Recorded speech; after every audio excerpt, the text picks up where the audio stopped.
This is the Horse Radio Network. This is episode 121 of Horsemanship Radio, brought to you by Omega Fields, the world's best omega-3 supplements for horses. Horsemanship Radio is a part of the family of the Horse Radio Network, and today we have two ladies that have just changed the horse world in different ways.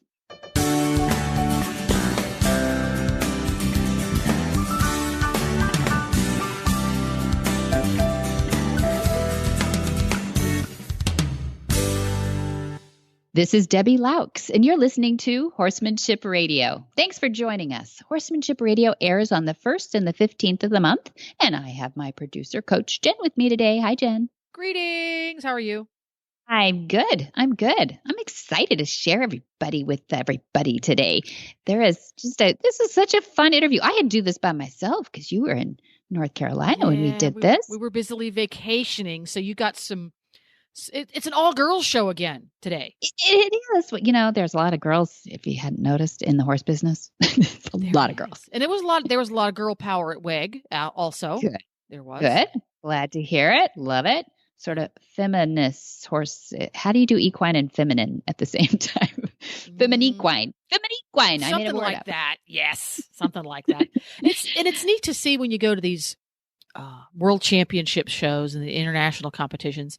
It's great to see the female athletes out there putting on the medals and bringing home the blue ribbons, because as you move up the levels in most disciplines, the percentage of male to female competitors will equal out or even be more male than female, because for whatever reason, culturally, here in the United States at least, women tend to drop out of the competition ranks as they get up there. And it was great to see so many women out there competing at the very top level and bringing it home and winning. Mm-hmm. Yeah, I love that. I was dying to hear what you were going to say after the because I have no idea why that really happens. But right? Like, because why? I've been dying to know. But yeah, no, it is fun. It is fun to see sports where the women can compete on the same level as men. I mean, I get it about football and things like that. Yeah. It's just a difference between men and women. But in horse sports, you know, it's your horse and it's your head, and it's a good training concept. So I love to see the women staying and competing and enjoying it, you know, and traveling, and it's a really cool thing. But I actually got to talk to the lady that brought us the Breyer Mustang named Cobra. He's world famous. He's famous, and he has his own Breyer, and she was there. It was Marsha Sapp, and you're going to hear from her, and she was there to show off Cobra.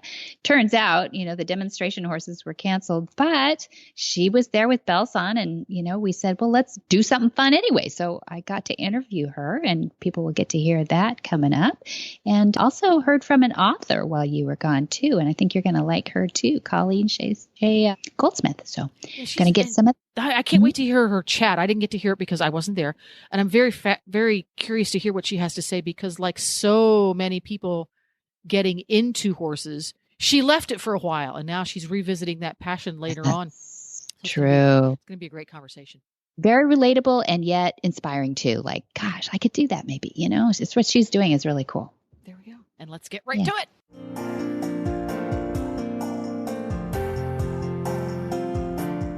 Hi, Joe Camp here to share about Omega Fields. Omega Fields exists to help you keep your first promise to the horses you love, to care for them well. Nutrition is the foundation of a healthy life and supports all the activity that brings you and your horse so much joy. Omega-3s from flax are the cornerstone of that foundation. So, coupled with the finest ingredients and their proprietary Pure Glean flax stabilization process, they created Omega Horseshine, Omega Horseshine Complete, Omega Nibblers, low sugar and starch, Omega Antioxidant, and Proventum Probiotic soft treats.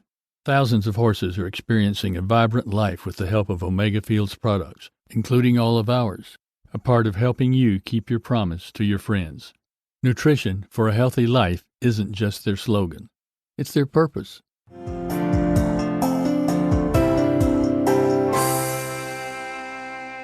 Marsha is the head trainer and owner of Southern Oaks Equestrian Center in Tallahassee, Florida. She is a competitive dressage rider and gone through the FEI levels, trainer of hunter jumpers, and starts young horses under saddle too.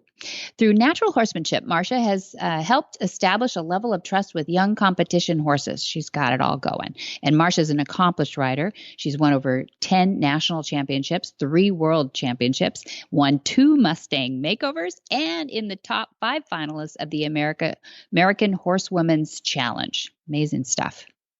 Well, welcome, Marsha Sapp. I'm honored to have you on, especially under such conditions. How are you? Oh, I'm doing great. Thank you so much for having me. Well, I'm happy to have you. You went all the way from Tallahassee, Florida to North Carolina to find out what? Oh, yep. I'm at WEG. I'm at the World Equestrian Games here in Tryon, North Carolina, and I was invited to come to be a demo rider for the World Equestrian Games, which is a huge honor, super exciting. Did a lot of preparation and planning for this, but I got here and found out that they didn't have enough stalls here at the World Equestrian Games, didn't have enough stabling, so all of the demos were canceled. And I found out 5 hours before I was supposed to get here. But, it's not just me. I'm in good company. That was Dan James and Guy McLean and a lot of other big names from the horse industry. That's true. And I was going to be with you next week. I'm so sad. So, yeah. I was so excited to do something with Monty Roberts, of course. That's right. I was just Jiminy's assistant, but I was going to get all the fun stuff to go around and meet you all and actually have Dad share his horse sense and healing routine that he does with an untrained, unstarted horse in some cases. In this case, it was going to be a Mustang. So we wanted to get our Mustang theme in, and I'm so glad that you agreed and offered to be with us on the show. So I feel like I got a little bit of WEG, not too much, but just a taste of WEG. Mm-hmm. Probably the driest taste that we could find. But I was excited to talk to you about what you've done, Marsha, and what you're doing, and probably what you'll spend your life doing. Am I right? Yeah, absolutely. You're an amazing competitive dressage rider through the levels, and you've trained hunter jumpers and started lots of young horses under saddle. We've read your bio, but this turn to Mustangs is one of those that I love to have you talk about the experience, because you've been able to take horses that were completely wild and put them into situations that most horses don't even experience out, in the numbers of horses. So tell us a little bit about the horse that you brought to WEG to demonstrate with, Cobra. Tell us a little bit about his history. Yeah, Cobra's an interesting horse, and he's a great horse. He was a horse that came to me through the Extreme Mustang Makeover in 2010. And those of you that know about the Extreme Mustang Makeover, it's a trainer's competition where a trainer takes a completely wild horse and has 100 days to train it for a competition. So that horse came to me through that program, and I kept this horse after the Extreme Mustang Makeover. And I decided that I wanted to do something with this particular horse to showcase the talents and the relationship that people can have with the American Mustang. Well, so this horse, Cobra, was 6. I didn't want to interrupt you, but came to me. But he was 6. Yeah, this is a big distinction, because a lot of people will try to get the 2s and 3-year-olds, but he was 6, and he was a 3 strikes designation too. So that means a little bit more than what you were normally taking on for most Mustang challenges. Tell us a little bit about what working with a 6-year-old, first of all, that's been wild till 6, and then what does 3 strikes mean? Yeah, the 3 strikes horses is a term that the BLM labels horses as when the horses have been offered for adoption 3 or more times and not been selected by an adopter. So at some point, the BLM needs to move on to what they feel are more adoptable horses.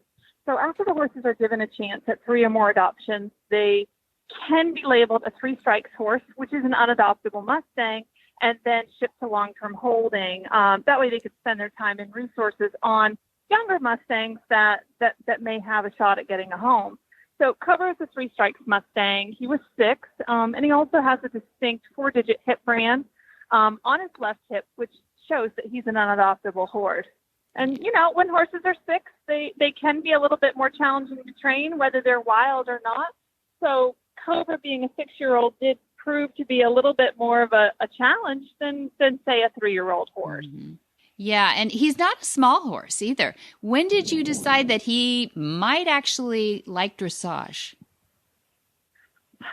That was probably well after the Extreme Mustang makeover. It definitely was not in the first 100 days. He's a little bit larger compared to most Mustangs. He's 15'1". He's very stout and big bone. Most Mustangs, I find, are right around 14 hands. So he was a little bit bigger than most. Built quite uphill, and had a good stride about him. And I thought that, after the Extreme Mustang makeover, I didn't think he was a good candidate for me to adopt out to other people, because he still had some tendencies that would make me think he couldn't go into the general public. Those things, of course, have sorted themselves out. He's a wonderful horse now. And I thought, well, if I'm going to keep this horse in continuous training so that he has a wonderful life, what can I do with this horse? So it was probably a good 6 months to a year after the Mustang makeover that I decided to start showing this horse in classical dressage. So it was an evolution over time, just seeing what was a good fit for this horse. Yeah. So how do you get to Prix St. George? My goodness, that's amazing.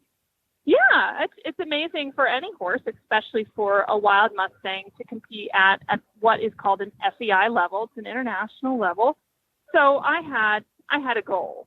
I am a horse trainer. I train whatever people send me, and I'm a young horse specialist, which means the majority of what I'm training are young warm bloods. I'm starting them under saddle for top riders to do dressage and hunters and eventing. But that being said, I'm a young horse specialist, which means the majority of horses in my barn are in their first 1 to 2 years of training, and they don't have advanced training, which is what we need for the advanced level. And myself as a rider, I wanted to achieve some goals myself. I wanted to get my bronze and my silver medal in dressage.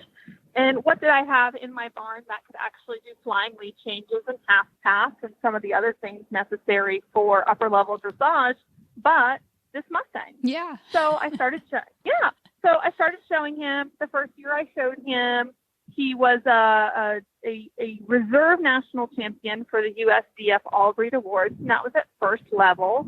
The second year I showed him, he was a USDF national champion at third level. Gosh. And then the following year, the third year that I showed him at recognized dressage, he was a USDF All Breeds champion at Prix St. George, which is an FEI level, which means me as a rider, I was able to earn my silver medal on which was formerly a wild Mustang. Would you have ever guessed? No. Who would have ever dreamed that, right? So let me get this right. What year was the Mustang makeover that you did? The Mustang makeover was in 2010. It was late in the year of 2010. And so by 2014 and 15, by 2015, you're Prix St. George and you've won your silver. Yep.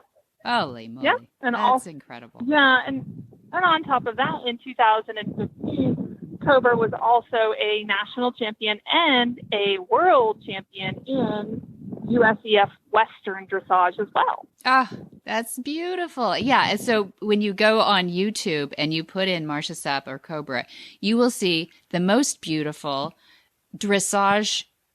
You wouldn't know it's a Mustang unless you see his brand, not only the brand that people recognize, the sort of hieroglyphics on the near side of the horse's neck, but also this big branded, hey, don't even try, deemed unadoptable on his near hip. And he is performing the most beautiful dressage moves you can imagine. It just makes you swell up. It's wonderful. Yeah.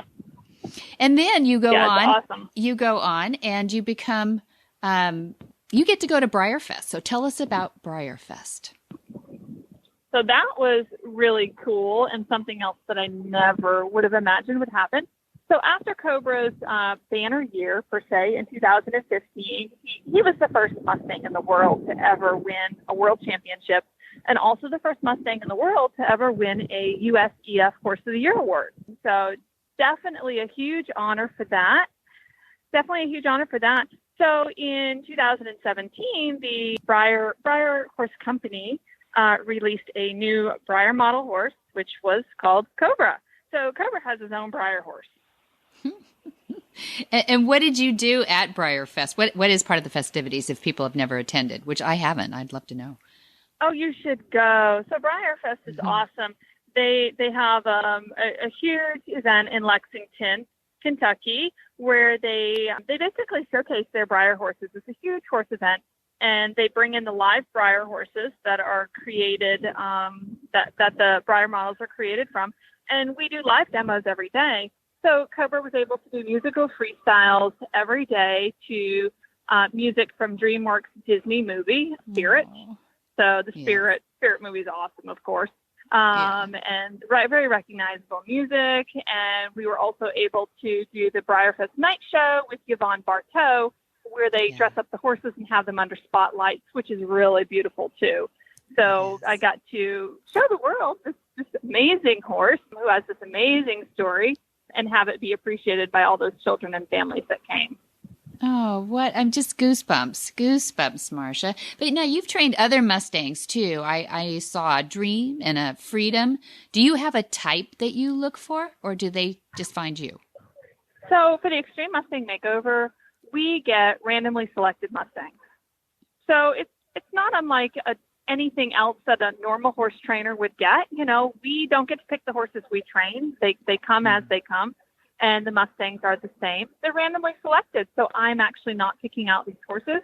You're gonna train what shows up that day. And when you end up where you like having them, and I saw the amazing things that Dream and Freedom did, and Cobra, of course. Do you find yourself with mares or geldings as a preference? I don't have a preference. I think both mares and geldings definitely have something special to offer. For me, it's the way you communicate to your horse. It doesn't matter what their gender is or their color is or their size is. They all have their own personalities, and it's important for us to listen to the horse and train the horse for what's going to work for them. I love them all. I always tell everyone if it has 4 hooves and a tail, I love it. That's awesome. You're such a horse girl. I love you. That's wonderful. So what would you say to a horse person who's inspired by these stories? I'm thinking I'm the person listening to you going, oh my gosh, I've been doing dressage my whole life, and here I am. Would I ever entertain the idea of a Mustang? What would you say to them? I would say anything is possible with enough time and imagination. I never would have thought in a million years I would even ride Cobra when he came out of the wild. I didn't even think I could ride him. And now he's a Breyer model horse. He's a world champion. He's a USEF Horse of the Year Award recipient. And it is only because I had the imagination and determination to just try a little bit every day. The one common denominator with horses is that the expectation for them comes from within, with us. And if you ride your horse and you work with your horse every day, and they're 10% better every day, in 10 days at 10%, isn't that 100%? That is. And then you repeat. It's a little bit every day. It's a small expectation every day. But if you put in the time and make those small improvements every day, you would be so amazed what could happen over time with that 10% every day. And that's the expectation that you're looking for. So it's in your heart and your head. The horses just come along. Yeah, they don't have to be 100% better that day. They just have to be 10%. That's it. Incremental. Incremental is a great word in horse training. Yeah. And what happens when you have a setback? What happens if you're frustrated? What do? You work on something different. You can get 10% better at something else that day. Very good. Because there's so many different things to work on. And maybe I can get 10% better at walking backwards in hand, or having them pick up their feet, or teaching them to smile. There's something else that I could work on that day if I have a setback in a different area. It doesn't mean things aren't going to happen. It's just sometimes in a different order than what we think. Right. And so do you travel? Do people get to see you in other places besides Tallahassee, Florida? WEG was an exceptionally interesting thing to be invited to. That's awesome. Yeah. What else do you do? No, coach the college here in Tallahassee. It's FSU. So I coach their dressage team. So sometimes you can see us at intercollegiate competitions. We'll go to dressage shows here in our region. We'll go to hunter jumper shows here in our region. And I always like to go to these big events where it's kind of a melting pot of different talents, like the World Equestrian Games, just to experience the different talents everyone has to bring together. So sometimes at big events like this, I can be found. Even in this case where I'm not doing the demo with my horse this time, I'm still able to meet with people and share the story about Cobra and about horsemanship in general. And so where do you see yourself going forward? Are you going to do these Mustang makeovers in the future too? Well, there may be a Mustang makeover coming up in Florida in January. We pick up the horses in January. The makeover will be in May, but hey, there's that possibility. We might be doing it all over again, and you could follow my Facebook page in order to see the progress with this Mustang makeover, if this is going to happen, which I think it is. I love it. You heard it here. That'd be so great. And the fun thing about that is because we were not able to make WAG, Monty, Dad, and I, we might actually have a little do-over and come to maybe the Florida area, probably Wellington, but we're asked by the Brook Animal Welfare Group to take those tickets that we had to turn away because of the hurricane. Right. That we might be able to meet you still in Florida, I hope. Hey, wouldn't that be fun? And, Wellington's a great place. Wellington's a great place to meet. Lots of horse people there. Beautiful weather in the fall. Never know. All right. Well, we'll put that on our wish list. And I do hope I get to meet you and shake your hand. You're amazing. And I would love to kiss Cobra's nose. And I would love to see what you're doing in 2019. So where can people go besides your Facebook page? Do you have a website or anything else that you want to give as a contact? Yep, you can go to Facebook, which is Marsha Hartford Sapp. Cobra the Mustang has its own Facebook page as well. The website is southernoaksequestrian.com. You can find me and all those things. And you can also go to YouTube. Check out some of our videos on YouTube, including Cobra's original music video, which is actually being aired here at WEG this weekend. Congratulations, Marsha. It's wonderful to hear a little bit more about your story, but I hope people will explore that YouTube too, because with that music, it's beautifully written. Was that what was the gentleman's name who wrote the music for you for the documentary? Peter Prince from New Jersey. Yeah, very nice. We should give him credit there too. But listeners should go on YouTube and just put Cobra or Marsha Sapp's name in there, and you will be amazed. You'll get goosebumps. It's really fun. Mm-hmm. Really fun. Well, thank you. Thanks, Marsha, for being on Horsemanship Radio today, and stay dry. Okay. Well, we have beautiful weather today, so keep our fingers crossed. Keep your fingers crossed for us here in North Carolina. Yeah, we will. We will. We send our love. All right. Thank you so much. Hi, Carol Herder here, president of Cavallo, home of the world's most trusted and popular hoof boots. You know, one of the most interesting parts of what I do is the many horsey stories I get to hear. Most of them are really uplifting. Some are stories of challenges, and a few are downright sad. Recently, a wonderful woman took the time to approach us at a show to share a story about her horse who went down in quicksand. It started out as a really scary story. We were holding our breaths, waiting for the outcome, and it turned out wonderful. They winched the horse out relatively unscathed, albeit, a little traumatized, and everyone standing around were super amazed that he still had his Cavallo hoof boots on. Scary story with a good ending. Another testament to Cavallo. If you don't have a pair for your horse, it's time. Cavallos are easy to put on, easy to take off when you want to take them off, and they stay on. They stay on in all terrain. Cavallo, the world's most trusted hoof boots. C.J. Goldsmith is a novelist, an equestrian, an 18-year veteran of the classroom and a Phi Beta Kappa with a master's degree in education in cross-cultural instruction. Returning to the horse world after a 30-year absence, she discovered a deeper connection to both her rescue mares through compassion-based horsemanship called Join Up.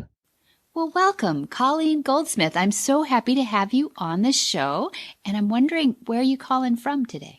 I am calling from San Diego, California. That's right. And I'm so happy to be here. You're in my time zone, which is so much fun for me. we don't struggle with time zones, you and me. Yeah, it's great. So are you a California girl from like generationally or?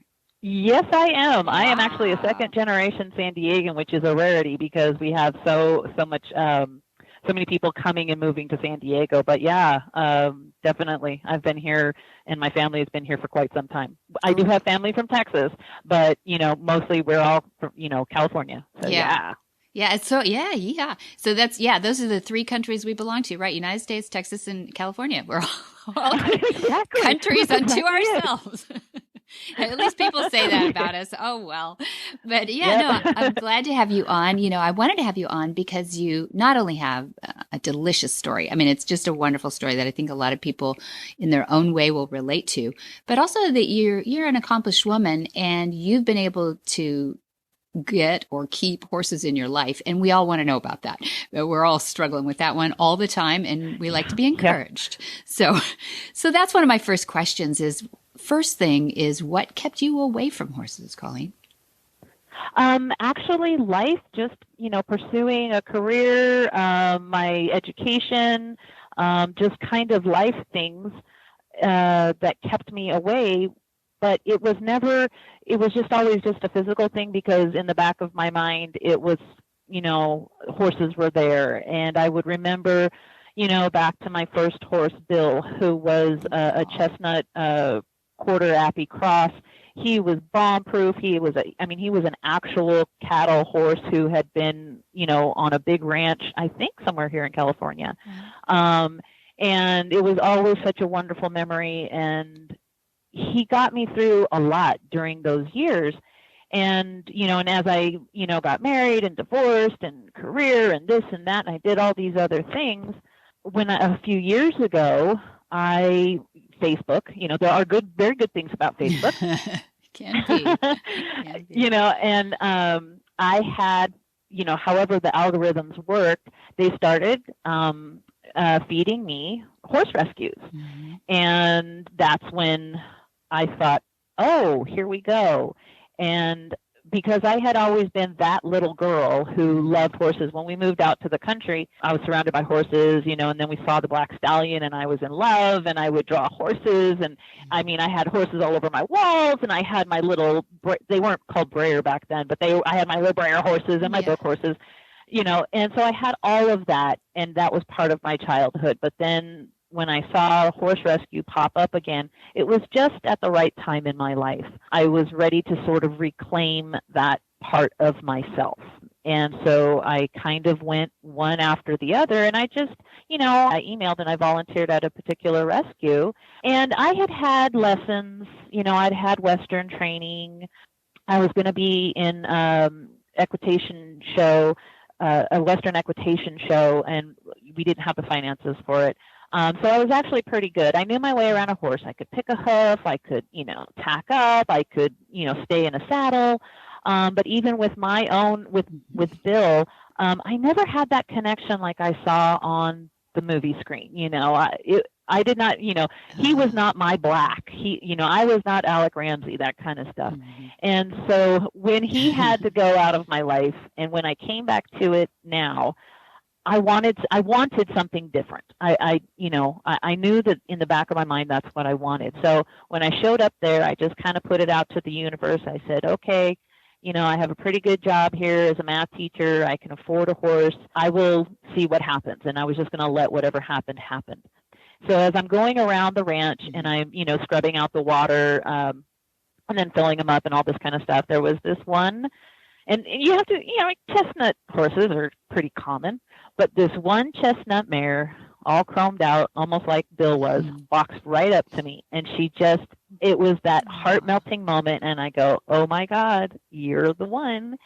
And, and she picked me. Oh. And so it put a fire back into me. I'm a lifelong learner, and it was just so awesome to have something new to learn. And as I started working with her, and eventually I did adopt her, but I'm Google girl. I always Google everything. And so I would Google, how to work with horses and stuff. And somehow, and I don't remember exactly how, but I ended up hitting on Join Up, what you and your dad do. And I was like, oh, wow. So I became a subscriber to Equus University, and I started watching the lessons, and it was just like this whole world opened up to me about a different way to be with horses.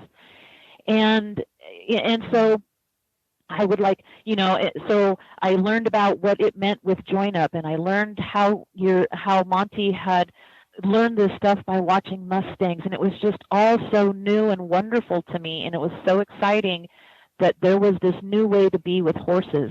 And I think that that's what propelled me forward. So as things should kind of roll themselves out, opportunity kept coming after opportunity. And so I ended up adopting her, and I already had her name is Pema. Her name's Pema Tara, which means the lotus of Tara. She's actually an OTTB. She had, I know, right? She can be a handful, being an OTTB. But she had 4 starts. Oh, I'm just so proud of you, though. You started with an OTTB rescue. That's awesome. Really? Thanks. It doesn't feel like that sometimes. It's like, what did I get myself into? So. I know. Too late now. She's a mom. That's okay.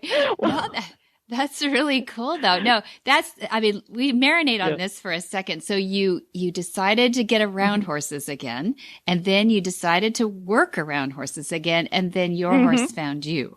I think that happens quite a bit. But now take it to your personal level. So what did you want to do with her first? Was it Join Up? What did you do with her first? I wanted to get that feeling back of riding a horse and everything. But the thing is the thing about the Join Up was that I was in a partnership with her, meaning we were, and I wanted to teach her, and having taught, for 18 years and, pretty steep, I have a master's in education, so I know a lot about how to teach kids. And so I thought, what a fantastic opportunity to teach this horse all of this stuff that I'm seeing on Equus Online. And then I slowly got introduced to why they call chestnut thoroughbred mares what they do. And so I was like, yeah, that's, it's like, yeah, that's what you thought you were going to do, but it turned out to be different. And so what would happen is, as I would watch my videos, and I would, the Join Up part was just really wonderful, because when I first did Join Up on her, and I'm kind of, I like to say, instead of driving, I like to say I push them around. You're kind of pushing them around the arena. She was, I don't know where she was, because she's 20 years old now. I don't know where she was from her last start to when she ended up in the rescue. I don't know what her history was, but she couldn't have been ridden very well, because she's for an advanced rider. So my job is to get on her and to ride her, just like everyone else wants to. And so as this kind of played itself out, and I would learn, she would present the lessons to me, meaning, so I would go in, I would pull her from the pasture, I would, put her in the round pen, and I would try and do something with her, and then we would hit a hiccup. And then I would go, oh, I wonder if there's something uni online, if I can look at that. And there would be, this and that and all this kind of stuff. So what ended up happening, and in this, and as it played itself out, I started realizing the bond that was developing between us. And it was so much more than just, let's throw a saddle on her and let's just ride her like a bicycle or a motorcycle. Yes, it was great to ride her, but there was, it was a living being. I don't want to get too, woo-woo about this, but there was an intelligence there. And so it was just so wonderful. because, I had ridden horses before and that wasn't there. I was, as wonderful as Bill was, he was, I don't know what his training had been, but he never connected to people. He was well behaved. I remember we were in this kind of riverbank, we're on the riverbank, and I'd walk them in, and I stood on his hindquarters and jumped into the water. You could do anything with this horse except for make a connection to him. So now that I have Pema, it seems kind of the reverse, because it's like she tells me what she wants to do, but we've got a connection, and I trust her, and she trusts me. So when we finally moved to the ranch that we were at, and I had all of this, Equus online stuff under my belt, she and I was definitely ready to move to the next level with her. And, and it filled me up in such a way and that I can only describe as Dharma. I'm also a Buddhist practitioner.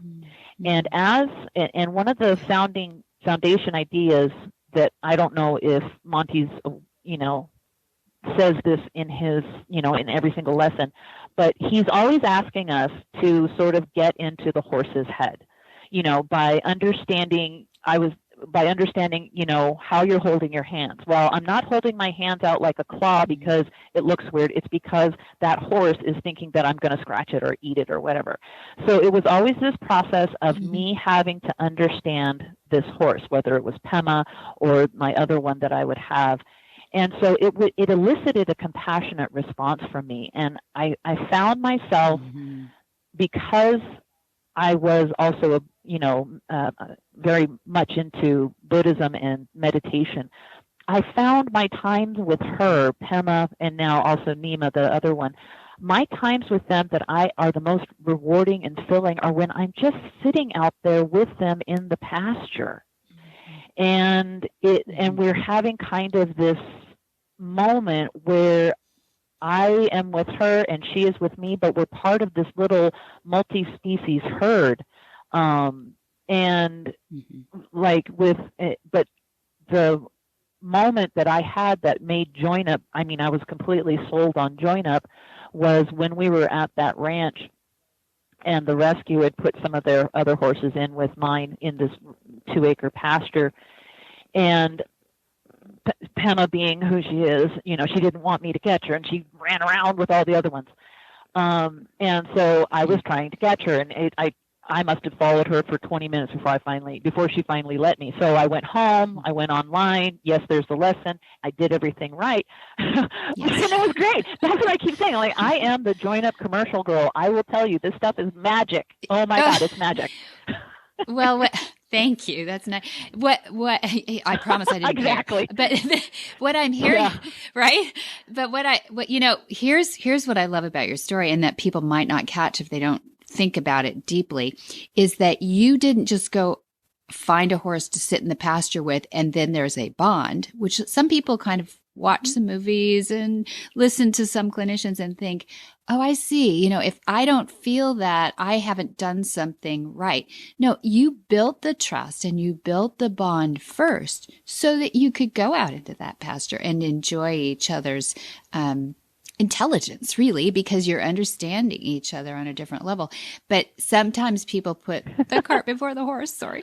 But they don't know, because a lot of times we're taught as kids, I'm probably older than you, but in the same eras, a lot of people are thrown on top of the horse, and it's all about horseback riding lessons.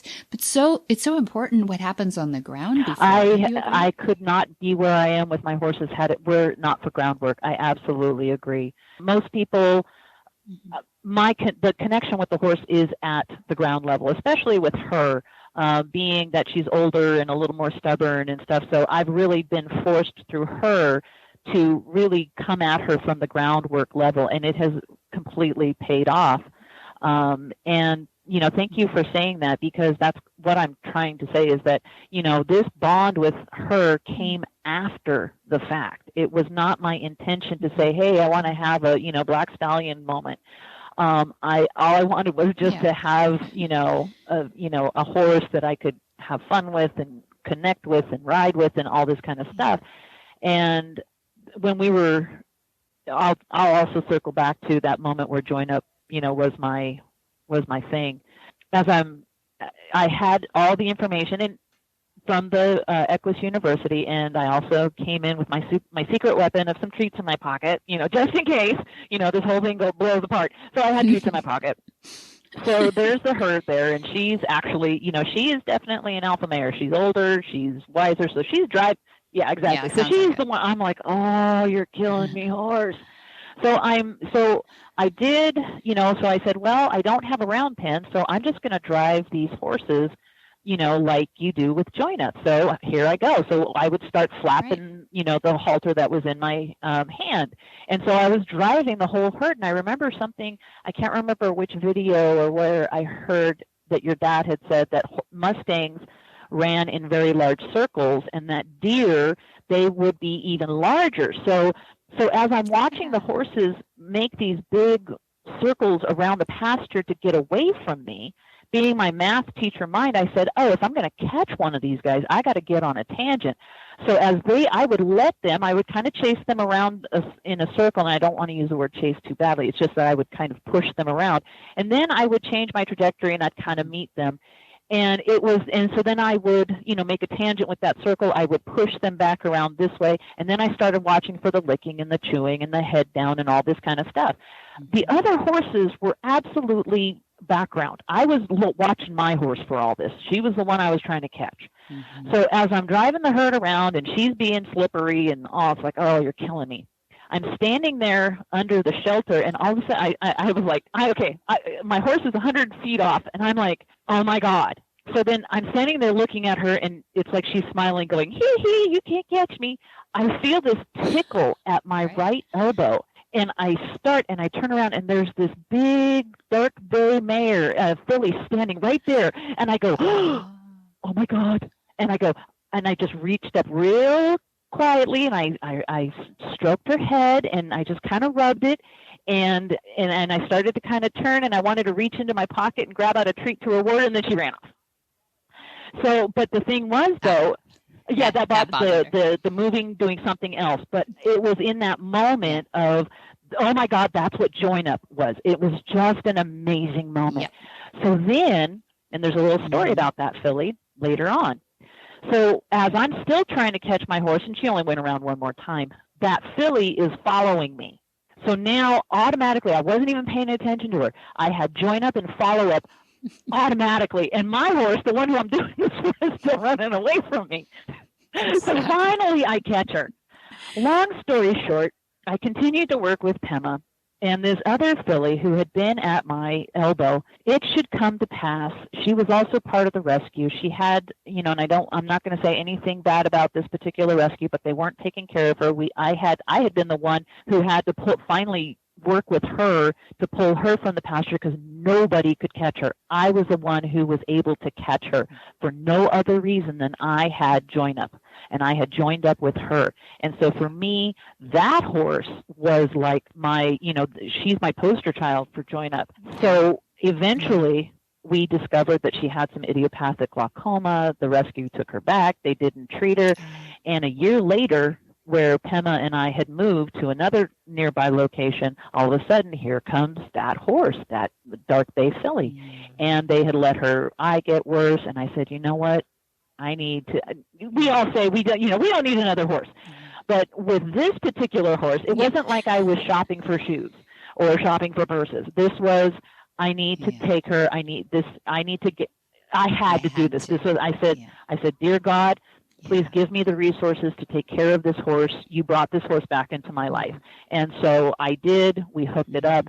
And she turned out, between the time that I had her in that field to the time I actually adopted her, she had become even more spooky. And so it was only through join up.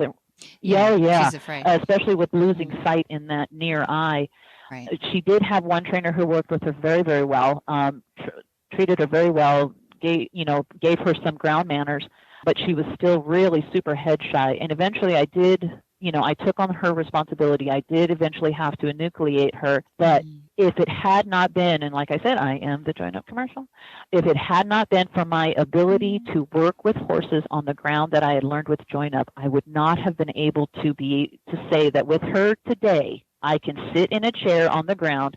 She turns her rear end to me, and it's not because, here I am in the kick zone. I can see her tail right in front of me. She just wants to get scratched. And that's because that was how I would reward her, as I was trying to work with her on the ground and work with her near side and stuff like that. But like I said, well, when we work with blindness, there's just a different, even going blindness, there's a different set of circumstances that they're special. You have to, it's a different sense of responsibility that you have with horses that are blind, and you have to be careful and very trusting. So there's a couple of principles I heard in there. Don't catch your horse. Catch you. Let your horse catch you. Exactly. Right. I remember that. And that you've, you lived it out. And it's a funny principle. I'd like to address the chasing too, because I heard you say that reflexively, and I think it's a good point to make. So in a herd, there's always a matriarch, right? There's the leader of the herd is not the black stallion, unfortunately. It's the big, beautiful mare who asserts herself, and she moves the feet. There are critics who say, oh, you shouldn't just chase those horses around because it's frightening, it's traumatizing, it's all these things. But it really is. Depending on how you do it, we hope you're not, really frightening him. But what it is moving the feet. So when you're controlling the feet, everybody who knows a matriarch controls the feet, or he who, moves the footfalls or controls the footfalls, or whatever you want to say, is the one that is the leader out there. And horses look for leadership. They look for hierarchy in a herd, no matter what any scientist tells you. There's always hierarchy in a herd, and it changes. The dynamics change with age and all kinds of other demographics. But the moving the feet does not. Did you have them all exhausted in that field? No. It was when I wrote my novel. I tried to also, because I had that image in my mind, I have my main character doing something like that. And it was funny because obviously I just wanted my horse. The horses would kind of shed like water. So there would be a few who would just they always kept an eye on me, but I wasn't, I would flap my arm to drop, to move them forward. And then I would drop my hand both my hands to the side, make sure that my sunglasses were off of my eyes. And then I would kind of round my shoulders and kind of walk with my head sorted down like I was following after them, like I was another horse. They kept me in view, and so then some of them would circle to the left, someone circled to the right, but the ones who would circle to the right with my horse, or whoever circled with my horse, those were the ones I was going after. So what in my mind was functioning at that time was that even though it appeared to the horses that I had singled out this particular one, which could be considered dangerous because that's how wolves act in the wild. The other horses, they could see that there was no threat. I have my shoulders rounded. I have my head kind of down, and I'm just sort of following along. I'm not, one thing that your dad also, I can't remember which video it was, but the idea of binocular vision and how we are predators. Our body is made to be like a predator, like a bird, like a big cat, like a big dog. Our eyes are in front. Eyes exactly. Front. So yes, what I tried to make myself do was behave like a prey animal in a sense, where my side, where I needed to see them out of the side of my head or the side of my eyes, so that when I followed them, I wasn't chasing, because there is a subtle difference, and you have to watch your body language from, because if you go in a straight line after like a haunch, if you go in a straight line tangent after them, you will scare them around. But if you yes, exactly. And that was, so when I wanted to change their direction, I would make a straight line. I would make a tangent when I wanted to change their direction. But when I wanted to follow them, I had to make sure that I was also following in an arc too. So there was this geometry of horses that I was working with. Lovely. Well said. Thank you. Well said. Yeah, that 45-degree angle is hugely, it's inviting, actually. It's as you say, and I hadn't even thought of it exactly the way you just said it, is that you are You are kind of like a horse's eye Yep. on the side of the head. And basically it's just a neutral because both eyes piercing at them, is what appears predatorial. But as soon as you take both eyes off, they become less concerned about that and actually will use as an invitation. If you've done everything else right and you made put your body in the right place, it is an actual invitation for them to come, which is what that mare did for you when she ended up at your elbow. And that's a beautiful way to describe it. I appreciate it. And my gosh, you just dropped in there about your book. You have a book. So and we didn't even talk about that. I want to have you back. You know what I'd love to do is read your book and see what you're all about. And you have a pen name, CJ Goldsmith, I guess. Gender neutral. And you had put that in gender neutral, and you had that in your bio. So I wanted to make a note of that and ask you about it. So I would love to get your book, and then maybe we can do a book episode too. Maybe we can talk about that and expand a little bit on how you've used these join-up principles in your book. I did try to. I was trying to be. Your Join Up and your dad really kind of opened my eyes to several different things, especially the Mustang, the problems with the Mustang. I had no idea that was even going on now. And so the story is about what's happening on public lands right now. And I've tried to weave in because, well, it's in there. I put it in there. But I really did try to, I tried to capture without, infringing on copyrights. But I wanted to capture that same feeling that I had with the horses, with my own horses, for my protagonist, so that she can have the life-saving moment, if you will, for her, that so many of us who know this about horses, how much they mean to us, and those of us who love horses too much. We know that they can change our lives, and they can change our lives for the better. And I knew that it had to do, how it helped to change my life had to do with my being able to be connected through Join Up to my horses.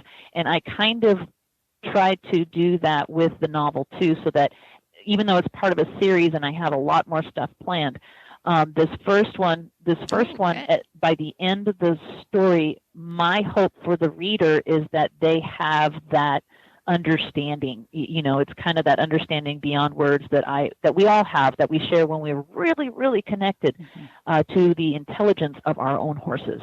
And Colleen, I can just tell the horses have done something to the inside of you, and it's wonderful. When you're so wonderful to share with us too about that, and I'd love to hear some more too. And here you are. I mean, it must have. Are the kids in the classroom exposed to any of this horsemanship? How do you contain that? You must talk. There is. I don't, because of math. I'm kind of strapped on how I can connect that.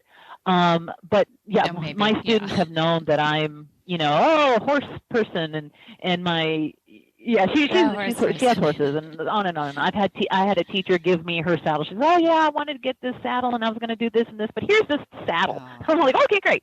But there's actually one of the schools in this area. I don't know if they're still doing it, but a few years ago, they were actually working with at-risk youth, teaching them equestrian skills for that connection. And there's a lot of programs that I've looked into about connecting people with horses again to help people who are in high risk or who are high needs populations, who are high risk populations.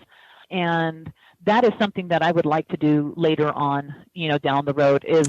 Well, I'm going to have to expose you to movement and lead up. Oh, yes. Okay. I already know. We'll have to be talking about this. I'm completely, I'm just waiting for the door to fling open that allows me to be able to afford and do all this stuff, because I really, even in the classroom, I have, the kids don't know I'm doing this, but I will use certain techniques of join up, like instead of when I'm talking to my students, if they seem to be in kind of a fearful situation or whatever, like they're, whatever it might be, because a lot of people have math phobias. It's, I can teach pretty much anybody to do math, but people come to me with their problems. about math. And so I would sit there and I would just kind of turn myself like I would with the horses, and we would be kind of side by side instead of me standing straight at them.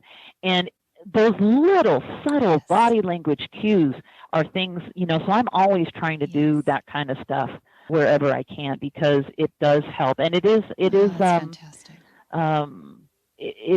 In all actuality, it is a kind of a compassion-based type of, teaching for horses, because horses, I think, in my head, and you probably would not be surprised, but in my head, I would love to see in the future people have more horses, fewer cars and more horses, and they have horses as pets. And, we all know how expensive they are. It's like, what are you, nuts? And I'm like, well, yeah, but, I can still hope that. Yeah, what's the cost for therapy, though? Right, exactly. $250 an hour versus let's go out and pet my horse for free. So yeah, exactly. Don't go to a shrink, get a horse. So that's my thing. Yeah. Right. Yeah, that's right. Yes, we should have bumper stickers. No, I did see a bumper sticker that said, "My horse is my therapy." I saw that. I'm like, okay, I got to Google that. I got to find that. That's true. That's true. Exactly. I support them. Well, Colleen, thank you so much for joining us today. And I can tell there's going to be a lot of conversations we need. Absolutely. I am so honored to be here. Thank you so much for this opportunity.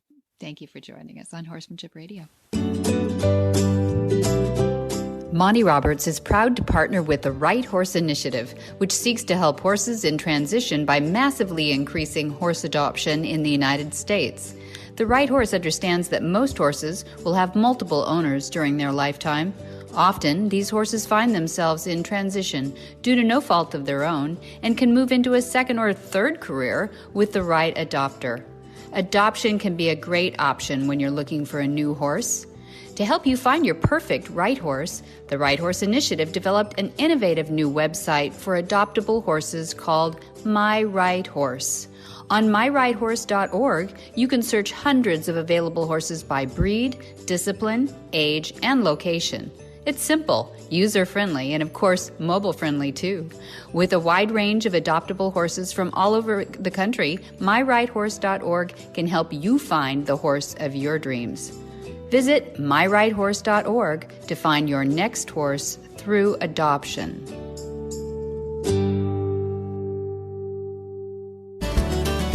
Whisper the language of the herd. Listen, you don't have to say a word. It's time for Jamie Jennings to fetch an email from Monty Roberts' inbox and share a morsel of Monty's wisdom in a little segment we like to call Ask Monty. Leave this world a better place than mine. The magic in the language of the herd. Dear Monty, I have a horse that kicks in the trailer while traveling. He also kicks the wall once in a while in the stable. What can you tell me about the use of kicking rings? Monty's answer. The kicking ring is a device commonly used to discourage and preferably stop a horse from the annoying and potentially dangerous habit of kicking. This habit can inflict injury, not only to the animal itself, but also to other animals, people, and structures in the vicinity. The actual ring is simply a smooth, round steel bar, 5/8 of an inch in diameter, bent into a bracelet shape. You or your farrier can easily create a set. Just be extremely careful that all the rough edges have been smoothed off to prevent any chafing. Construct the ring at an appropriate size to slip onto the horse's upper pastern area. It will be held in place as it slides down to the wider area above the coronary band. This device does not inflict pain, only minor discomfort, which distracts the horse from whatever it is that makes him think he wants to kick. The side benefit is that the massaging of the coronary band as the horse walks around stimulates healthy hoof growth. For more of these insights into good horsemanship, go to www.montyroberts.com and click on the orange banner that says Get Free Horse Tips.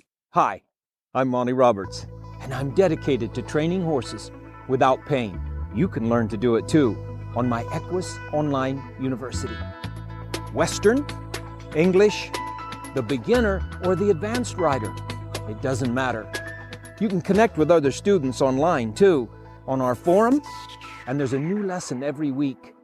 It's a lifetime of learning for you on my Equus Online University at montyroberts.com. What in the wide, wide world of sports is going on here?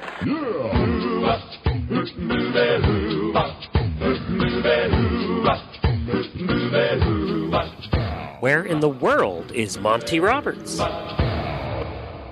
Monty is looking forward to meeting some new friends, two-legged and four-legged. October 19th, he's headed over to Hartpury, and that's a college in the middle of the UK. Beautiful college there, where he'll be meeting up with Wallace, the dressage mule, and pretty famous now.